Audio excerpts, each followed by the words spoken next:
Alright, since Bear Stearns collapsed,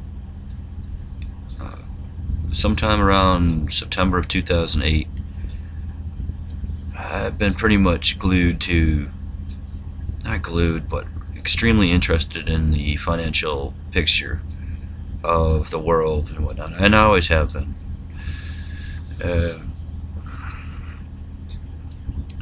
But there's so much talk, especially on YouTube. Every person that you listen to, that I listen to, and I'm not talking about ABC, the main news sources, but people like people in alternative media. No matter who you listen to, they all have what appears to me to be the same common agreement, which is the system is doomed to collapse if we don't do something. And this rhetoric, this conversation just goes on and on and on, and it never freaking ends. And so finally, a few months ago, and I don't know where I've been. But I was listening to Lyndon LaRouche, who's actively doing something right now, in the planning stages.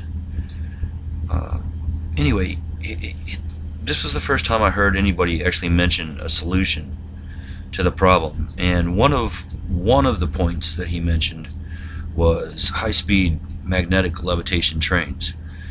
Alright, now another person who I also follow fairly closely is Webster Tarpley, and he's a strong advocate of high-speed magnetic levitation trains as well, and he's saying that we should build 100,000 miles now, and I absolutely agree with this. If you want to create jobs, hundreds of thousands of jobs, depending on how many miles you build, this, in my opinion, would be a really good place to start. Now, I drive all day long. I drive 11 hours a day. Sometimes I'm on the road for 14 hours a day. So I've spent days, weeks, months going over through this scenario of high-speed trains. Obviously, just thinking about it. And so I know practically nothing, but I've been doing some research, and it costs to build a highway, to build a pretty significant size highway through an urban area. It costs about $40 million to build 1 mile. 40 million. Alright, now the Chinese, just bear with me while I kind of go through this, but the Chinese have a stretch of a newly built magnetic levitation, high-speed magnetic levitation rail. Now let me just read you a bit of this. State television footage showed the sleek white train whipping past green farm fields in eastern China. It reached the top speed on a segment of the 824-mile-long line between Zhaozhou City and Shandong Province and Bangbu. I'm bastardizing this, but it says the line is due to open in 2012. The project cost $32.5 billion. Alright, so if you take a calculator, and if what I did was right, you take $32.5 billion and you divide it by 824, you're going to come out with basically the same cost to build 1 mile of highway. And now the highways, many of the highways need to be rebuilt. There's no question about it. But when you really start thinking, like the fastest train, from what I can gather, the fastest high-speed magnetic levitation train in the world, in China, they reach speeds of about 360 miles per hour. Alright, so just think about that for a second. Let's just say it's 300 miles per hour. It's approximately 3,000 miles from New York to Los Angeles. So 300 miles. You're talking about moving people at 300 miles per hour from New York to Los Angeles in 10 hours, right? It takes 5 days in a truck. A truck driver is allowed to drive approximately 600 miles per day. And that's humping, and that's not getting stuck in traffic, yada yada, right? 5 days to move goods from the east to the west coast. You're talking 10 hours, people and goods, the potential of people and goods. This would create so many jobs. You know, think about what Bernanke just did. If I understand the story correctly, and he opened, if you remember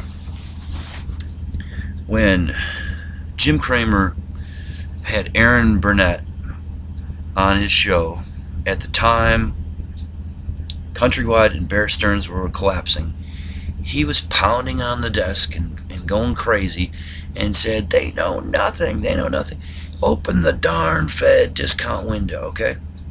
I think that's that $3 trillion that was given out to the banks and foreign banks.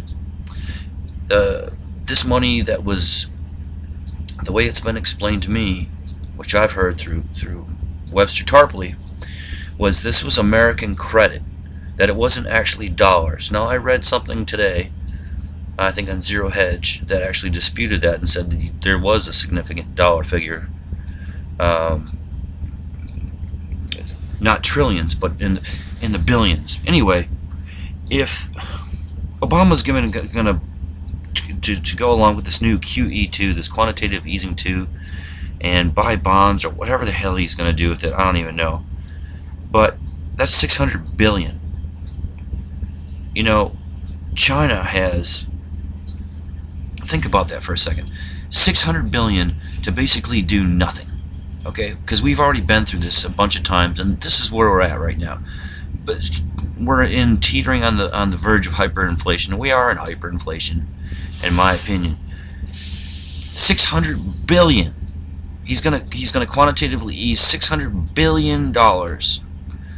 Here, China has built 824 miles. I mean, that's what it says here. It says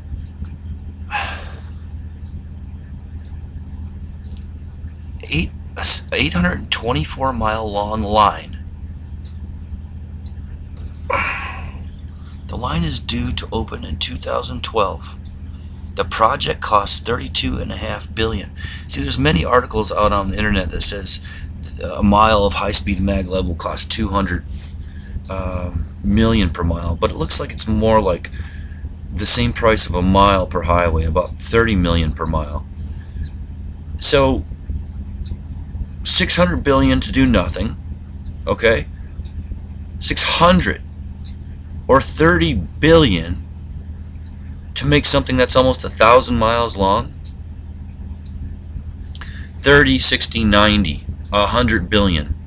Let's just say, for the sake of talking, there's 2,000 miles of high-speed train for 100 billion. 2,000, 100 billion. You're talking about 12,000 miles of high-speed magnetic levitation trains, train track, for 600 billion. 12,000 miles. Are my figures right? 12,000 miles. Do you know how many freaking jobs that would create? Millions. 12,000 miles? That's crisscrossing back and forth 4 times across the country. Come on, people. Let's. I mean, this has got to be done, or we're done. The thing's toast. This is Hail Mary time. This is throw the Hail Mary and hope for the best.